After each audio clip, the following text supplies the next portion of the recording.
और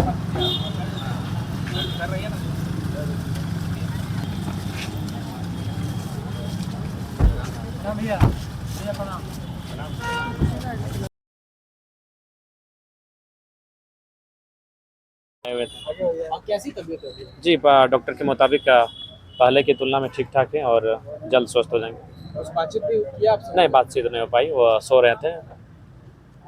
आपके क्षेत्र में खिलाड़ियों के लिए क्या कुछ योजनाएं हैं? देखिए, सबसे पहला बात जानिए कि खिलाड़ियों को हमारे क्षेत्र में थोड़ा-सा अभाव है, उसके लिए सरकार को तो अपनी ओर से पहल करनी होगी, दूसरा विधायक होने के नाते हम तो करेंगे ही।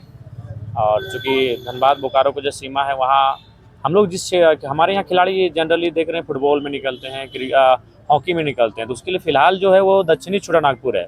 उत्तरी छोटानागपुर वहाँ क्रिकेट खेलते हैं और क्रिकेट में कोई स्कोप नहीं दिखता है राष्ट्रीय अंतर्राष्ट्रीय स्तर पर। वहाँ हम लोग गाँव देहात में खेलते हैं, हार्डली डिस्ट्रिक्ट पे आते हैं। तो अगर सरकार उन चीज़ों को प्रमोट करे, खेल का मैदान, तीरंदाजी बहुत सारे खिलाड़ी हैं जो अन्य चीज़ों में हैं, जिन खेलों को हम जानते नहीं हैं ठीक से, लेकिन वहाँ प्रोत्साहन की आवश्यकता है। उन्हें प्रोत्साहित मिलेगा तो निःसंदेह अच्छा करेंगे और हम भी सपोर्ट करेंगे। आप हाल ही में अपने सैलरी का 75% बच्चों में बांट दिए, ये सारे विधानसभा में होगा तो इस पे क्या विचार है? तो वहाँ के विधायक या फिर वहाँ की जनता वैसा विधायक चुने। राज्य के खिलाड़ी अक्सर आर्थिक तंगी से गुजरते हैं, उसमें क्या कहेंगे? लेकिन उसके लिए भाई सरकार को पहल करनी होगी। आर्थिक तंगी सबसे बड़ा कारण है, उनकी प्रतिभा को माने दब जाने का प्रमुख कारण आर्थिक अभाव है। जयराम, कुछ ही महीनों में अब विधानसभा का मानसून सत्र शुरू मैं कोई कहना कहेगा नाम का मानसून सत्र है, सरकार बिल्कुल बचना चाह रही है, सवालों से बचना चाह रही है, मुद्दों से बचना चाह रही है। 5 दिन का कोई सत्र होता है क्या? 365 दिन में अगर आप 65 दिन भी अगर सत्र नहीं चलाएंगे तो काहे का विधानसभा भाई? 19 दिन का बजट सत्र चला, इस बार 5 दिन का चलेगा। 19 और 5 हो गया आपका 24, और फिर आएगा ठंडा में 5 दिन का 29 दिन का। आप 1 महीना सत्र नहीं चला पा रहे हैं, वर्किंग डे नहीं कर पा रहे सत्र का, तो काहे क्या मतलब? ये नाम का सत्र है। जयराम, कई विभाग के बारे में ऐसा खबर आया कि उन्होंने बजट में जो आवंटित बजट है उसको खर्च नहीं किया, जिसमें कृषि विभाग भी शामिल है। देखिए, उनमें वो लोग खर्च इसलिए नहीं कर पा रहे कि उनके पास कोई प्लानिंग नहीं है, और जिन प्लानिंग है तो उनके पास इच्छा शक्ति नहीं है, इसलिए वो खर्च नहीं कर पा रहे। इच्छा शक्ति होनी चाहिए, सेवा भाव होना चाहिए, सेवा भाव नहीं है।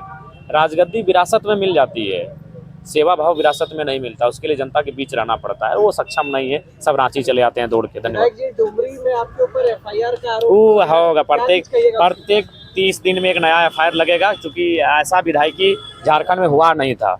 अच्छा, उस विधायकी से लोग घबरा रहे हैं। विधायक जी एक अंतिम सवाल है, जो आपने अपनी सैलरी का योगदान जो दिया है छात्रों के लिए, उसी में आपके ही क्षेत्र के एक नेता है जो उभरते हुए उन्होंने आरोप लगाया। अरे कहाँ उभरता हुआ नेता किसको कहा जाता है? जो अपने नाम से अपने काम से आए, विरासत में जो आ रहे हैं आप अगर तो उनको उभरते हुए नेता ना कहिए, उनको कहिए विरासत में गद्दी को संभालने के लिए आएंगे।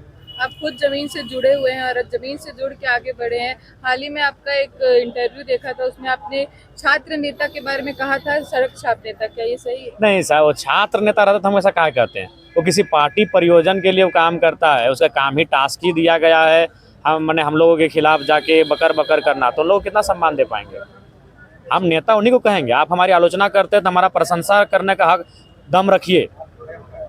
अगर हम सरकार की आलोचना करते हैं तो सरकार को ऐसा काम करे जिसका तो पीठ थपथपाए, तो आप रखिए, तब हम आपको नेता मानेंगे।